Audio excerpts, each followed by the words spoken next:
Welcome to my story voice, जहाँ मैं कहानियाँ सुनाती हूँ। दोस्तों, आज की कहानी है थप्पड़ आत्मसम्मान का। यह रिया की कहानी है। रिया सुबह सुबह हाथ में चाय का कप लिए हॉल में बैठकर टीवी देखते हुए चाय पी रही थी कि तभी उसको डोरबेल की आवाज़ सुनाई दी। दरवाज़ा खोला तो देखा तो काम वाली बाई शीला थी। अरे शीला, तू आज क्यों आई? तुझे मना किया था ना मैंने आ जाने के लिए। आज तेरी बेटी का जन्मदिन है ना, तो तू क्यों आई? मैं कर लेती आज सारा काम खुद ही। हाँ भाभी, लेकिन साहब को पूछा तो उन्होंने छुट्टी लेने से मना कर दिया था। और अगर आज मैं नहीं आती तो साहब का गुस्सा हम दोनों पर बरसता। तो सोचा सुबह जल्दी जाकर सारा काम जल्दी से निपटाकर बाजार चली जाऊंगी। बेटी के लिए तोहफा भी लेना है, इसलिए मैं आज आ गई। ऐसा बोलकर शीला काम में लग गई। शीला को 2 साल पहले ही रिया के पति ने घर के काम करने के लिए रखा था। शीला बातूनी थी, रिया उसके बात करके अपना गम भूल जाती। आज शीला के चेहरे की चमक बता रही थी कि वह कितनी खुश है। कितने साल की हो गई तेरी बेटी? रिया ने पूछा। पूरे 10 साल की हो जाएगी भाभी। उसके लिए नई फैंसी ड्रेस खरीदी है, मोबाइल फोटो देखी तो उसको भी वैसे ही चाहिए, तो सोचा दिला दूं। आखिर उसके लिए तो कमाती हूँ। भाभी, आज खाने में कड़ी चावल का लौंजी बना दूं? शीला ने कहा। हाँ बना दे, वैसे भी बस मुझे ही खाना है, आज सब बाहर ही खाने वाले हैं। और सुन, जाते वक्त मुझसे कुछ पैसे ले जाना। मेरी तरफ से भी अपनी बेटी के लिए कुछ ले लेना। साहब का रूम अच्छे से साफ करना। तुझे तो पता ही है कि थोड़ी सी गंदगी दिखी तो गुस्सा साथ में आसमान पर होगा। रिया ने कहा। जी भाभी, सब अच्छे से साफ कर दूंगी, आज चिंता मत करो। शीला ने काम करते करते बातें शुरू कर दी। भाभी, एक बात पूछूं आपसे? आपकी शादी को कितने साल हो गए? कल पूरे 3 साल हो जाएंगे, रिया ने कहा। मतलब कल आपकी शादी की सालगिरह है? शीला ने कहा। रिया ने टीवी देखते हुए हाँ में सिर हिला दिया। फिर तो कल घर में खूब जश्न होगा, है ना भाभी? अरे नहीं, इस बार शादी की सालगिरह का जश्न नहीं होगा, रिया ने कहा। ऐसा क्यों? पिछली बार तो हुआ था। आप तो नसीब वाली हो जो इतना अमीर और नामी ससुराल मिला आपको। साहब की इतनी अच्छी कमाई है, फिर भी आप जश्न नहीं करेंगी, ऐसा क्यों? शीला ने कहा। अरे तू यहाँ मुझसे बातें ही करती रहेगी या घर जाकर अपनी बेटी की जन्मदिन की तैयारी भी करेगी? रिया ने बात को टालते हुए कहा। अरे हाँ, मैं भी ना कितनी पागल हूँ, बातों में लग जाती हूँ। इतना कहकर शीला काम निपटाकर चली गई। तभी मोबाइल की घंटी बजी। रिया ने देखा तो उसकी सास शशि जी का फोन था। शशि जी जो एक समाज सेविका थी, जो महिलाओं के खिलाफ होने वाले घरेलू हिंसा और अत्याचारों के खिलाफ समाज में जागरूकता का काम फैलाने का काम करती थी। वो समाज सेवा के काम से कुछ दिनों के लिए बाहर गई थी। रिया ने फोन उठाकर हेलो कहा तो वो कहने लगी, रिया, तुम्हारी शादी की सालगिरह पर सेलिब्रेशन के लिए मैंने इस बार 5 स्टार होटल बुक कर दिया है। इस बार घर पर जश्न नहीं होगा। शशि जी ने कहा। लेकिन माँ जी, मुझे कोई पार्टी नहीं करनी है। सुन लिया अमर? शशि जी ने कहा। रिया को समझ में आ गया कि माँ जी ने कॉन्फ्रेंस कॉल करके अमर को भड़काने का काम किया है। इतना सुनते रिया के हाथ पांव ठंडे हो गए। वो मैं कहना चाह रही थी कि मुझे पार्टी नहीं करनी, ना ही किसी पार्टी में जाना है। रिया ने लड़खड़ाती जुबान में डरते हुए अपनी मन की बात कही। तुमसे कोई सलाह नहीं मांग रहा, जितना बोला जाए उतना ही किया करो। ज्यादा जुबान चली तो पता है ना। चुपचाप पार्टी के लिए चली आना, समझी? इतना कहकर फोन काट दिया। रिया वहीं सोफे पर धम से बैठ गई और अपनी पुरानी यादों में चली गई। उसे पुरानी भूली बातें और पुराने जख्म जैसे सब ताज़ा हो गए। वो सोचने लगी कैसे भूल जाए वो पिछले साल अमर ने मेरे साथ क्या किया था। वैसे तो हर रोज ही होता है, लेकिन उस दिन सब मेहमानों के सामने पार्टी में अमर ने रिया पर हाथ उठाया था। कितना रोई थी तब रिया।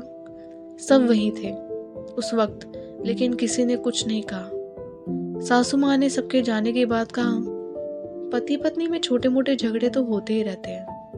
चाचा चाची भी समाज की दुहाई देकर रिया को रोता हुआ छोड़कर चले गए। रिया के माता पिता का स्वर्गवास बचपन में ही कार एक्सीडेंट में हो गया था। 5 साल की थी रिया उस वक्त। बड़े होने पर अमर से उसकी शादी चाचा चाची ने पैसों के लालच में कर दी। और अपना पीछा छुड़ा लिया। किसके पास जाए अपना दुख कहने। तलाक लेकर अकेली रहने में भी डरती थी कि दुनिया क्या कहेगी। कोई सहारा देने वाला भी तो नहीं था। अमर और शशि जी उसे बात बात पर धमकी देते कि अगर हमसे बैर लिया तो फिर ना घर की न बचेगी ना घाट की। अभी जो रोटी कपड़ा मिल रहा है वो भी बंद हो जाएगा, बदनामी होगी सो अलग से। मतलब इसमें कुल मिलाकर सिर्फ तुम्हारा घाटा ही है। रिया डर के मारे उनके मारपीट और घरेलू अत्याचार हर रोज सहती रहती और अंदर ही अंदर घुटती रहती। बस यही कारण था कि अमर की हिम्मत और बढ़ गई थी। शराब पीकर मारपीट करना, गाली गलौज करना, अब तो यह आम बात हो गई थी। यह सब सोचते सोचते रिया का सिर दर्द करने लगा था। तभी डोरबेल बजी। दरवाजा खोला तो अमर सामने खड़े थे। इतना भी पूछने की हिम्मत नहीं हुई कि आज इतनी जल्दी कैसे आए। तभी अमर ने कहा, जाकर खाना लगाओ। अमर के लिए रिया खाना लगाने लगी। अमर खाना खा रहा था, रिया वहीं पास में खड़ी थी कि तभी एक जोरदार थप्पड़ रिया के गालों पर अमर ने मार दिया, ये कहते हुए कि स्टैंडर्ड खाना बनाना नहीं आता, कम से कम बनवा तो सकती हो। और खाने की थाली छोड़कर उठ कमरे की तरफ जाते हुए कहा, सुनो, कल पार्टी है, कोई नाटक मत करना पिछली बार की तरह, और किसी अच्छे पार्लर से तैयार होकर आना, समझी। रिया गाल पर हाथ रखे वही जमीन पर बैठकर रोते रोते सोचने लगी कि उसे पता होता कि अमर घर पर ही खाएंगे तो उसकी पसंद का ही खाना बनवाते। रोते रोते कब आंख लग गई पता ही न चला। सुबह अमर ने पैर से रिया को मारकर जगाया तो रिया सोचने लगी कि क्या सच में यही उसका नसीब है। खाना पीना, पैसा, शौहरत, ऐशो आराम सब कुछ था उस घर में रिया के लिए, सिवाय उसके आत्मसम्मान और प्यार के। दुखी मन से रिया ने अमर के लिए नाश्ता बनाया और नाश्ता करके अमर ऑफिस चले गए। तभी शीला आ गई। आज बातूनी शीला भी चुपचाप अपना काम कर रही थी। रिया ने उसे चुपचाप देखकर अपने साथ रात को हुए मारपीट को भूलते हुए पूछा, बड़ी शांत है आज, बताया नहीं कैसा रहा बेटी के जन्मदिन की पार्टी। कि तभी रिया की नजर शीला पर गई।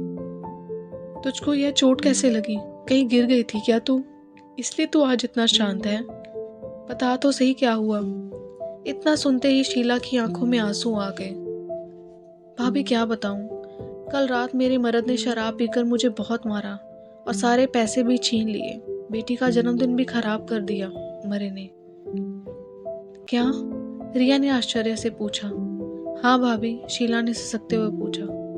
फिर क्या हुआ? क्या होगा भाभी, हम औरतों के नसीब में मर्दों के हाथ मार खाना ही लिखा हुआ है। आप पढ़ी लिखी होकर भी आज तक साहब से मार खाती हैं तो मैं तो अनपढ़ ठहरी। बुरा तो तब लगता है जब बेटी यह सब देखकर रोती है।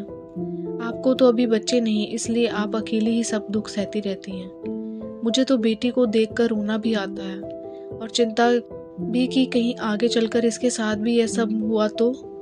पता है भाभी, शादी से पहले जब अपनी माँ को मार खाते देखती थी तब माँ को कहती थी कि हिम्मत क्यों नहीं करती। मैं तो शादी के बाद अपने पति से अपना हिसाब साफ रखूंगी। इज्जत के बदले इज्जत, प्यार के बदले प्यार और मार के बदले मार। कब तक बर्दाश्त करूंगी। तब माँ कहती थी, चुप कर पगली, ऐसा नहीं होता। शादी के बाद पता चला वो वाकई बचपना था। हकीकत तो शादीशुदा औरतों की यही है कि उनको अत्याचार बर्दाश्त करने ही होते हैं। जैसे आप छिपा रही हो भाभी, थप्पड़ के दाग। भाभी, मेकअप से दाग छिप सकता है, मिट नहीं सकता। ऐसे मत देखो मुझे सब कुछ पता है। मुझे क्या, पूरी सोसाइटी को पता है, बस कोई सामने से बोलता नहीं। रिया हैरानी से शीला को देखते रह गई। आज उसको शीला की बातें चुभ गई।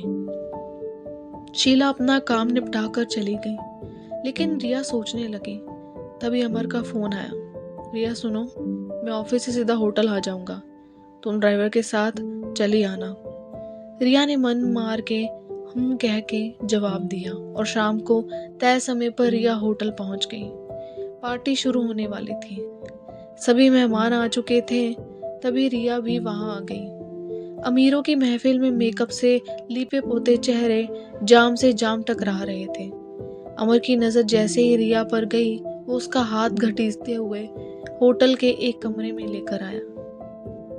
मेरा हाथ छोड़ो, मुझे दर्द हो रहा है। बोलिए क्या हुआ अमर? मुझे कहाँ ले जा रहे हैं? कुछ बोलिए तो सही। रिया ने कहा। इतने में अमर ने रिया को गुस्से में घूरते हुए बोला, बेवकूफ गवार औरत, तुम्हें मैंने बोला था कि अच्छे से पार्लर में जाकर अपना मेकअप करवाना और कपड़े पहनना, और तुमने क्या पहन लिया? कैसा मेकअप किया है? रिया ने कहा, लेकिन मैं तो तुम्हारे पसंद की पार्लर में ही जाकर तैयार हुई। दो कौड़ी की औरत, तुम मुझसे जुबान लड़ाएगी? अभी बताता हूँ तुम्हें। अमर ने रिया का हाथ पकड़कर उसे बालों को पकड़ते हुए जैसे ही अपना हाथ उठाया रिया के गाल पर थप्पड़ मारने के लिए, कि तभी रिया में आज न जाने कहां से इतनी हिम्मत आ गई कि उसने अमर का हाथ पकड़कर झटक दिया और अपने दूसरे हाथ से उसने उसको आज एक के बाद एक लगातार कई तमाचे मारे। अमर अपने दोनों गालों पर हाथ रखे थोड़ी देर के लिए सन्न हो गया और उसकी आंखें गुस्से से लाल रिया को घूरे जा रही थी। आज रिया ने डरने की बजाय हिम्मत से काम लिया। हमेशा पीछे हटने वाले उसके दो कदम आज निडर होकर अमर की तरफ आगे आत्मविश्वास बढ़े। अमर ने गुस्से में बोलना चाहा तो रिया ने मुंह पर उंगली रखकर चुप रहने का इशारा करते हुए बोली, तुम बहुत बोल चुके मिस्टर अमर। आज तक सिर्फ मैं सुनती रही और तुम बोलते रहे। अब आज मेरी बारी है बोलने की और तुम्हारी सुनने की।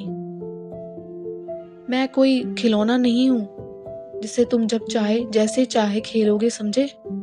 आज के बाद अगर मुझ पर हाथ उठाया या कोशिश भी की तो वो हाल करूंगी कि जिंदगी भर याद रहेगा।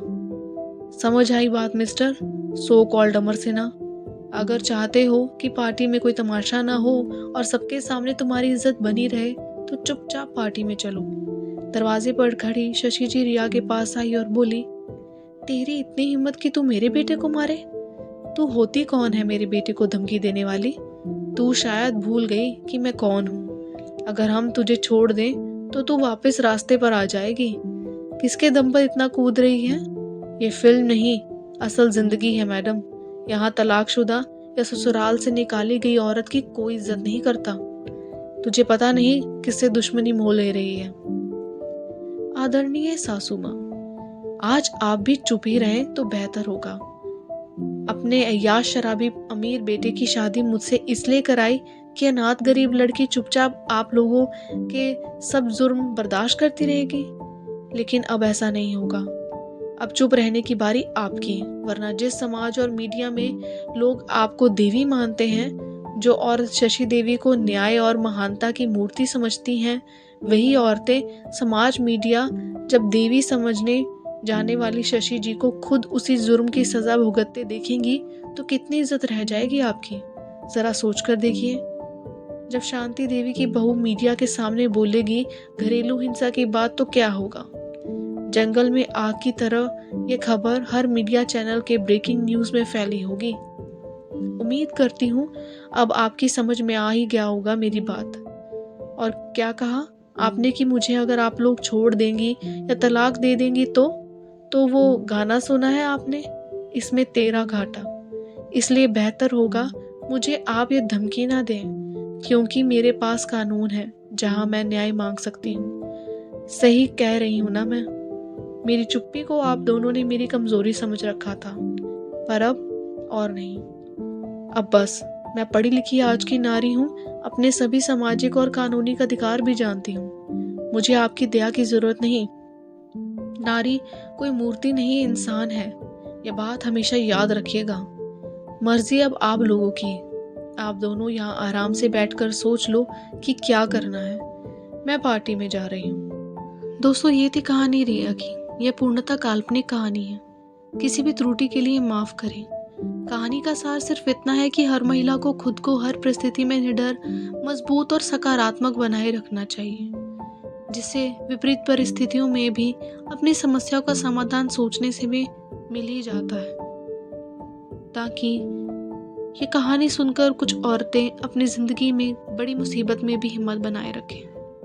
मैं ये नहीं कहती कि हर घर में महिलाओं पर ही अत्याचार हो रहे हैं या बहुओं पर ही अत्याचार हो रहे हैं। इसके विपरीत भी एक कहानी होती है, पर कुछ जगहों पर यही सच्चाई है। तो आई होप आपको ये कहानी अच्छी लगी। कहानी अच्छी लगी तो इस कहानी को लाइक करें, शेयर करें और अभी तक अगर मेरे चैनल को सब्सक्राइब नहीं किया तो कर लीजिए। इसका नाम है माई स्टोरी वॉइस, जहाँ मैं कहानियाँ सुनाती हूँ। चलिए फिर मिलते हैं अगली बार नई कहानी के साथ, नए विचार के साथ ऑन माई स्टोरी वॉइस।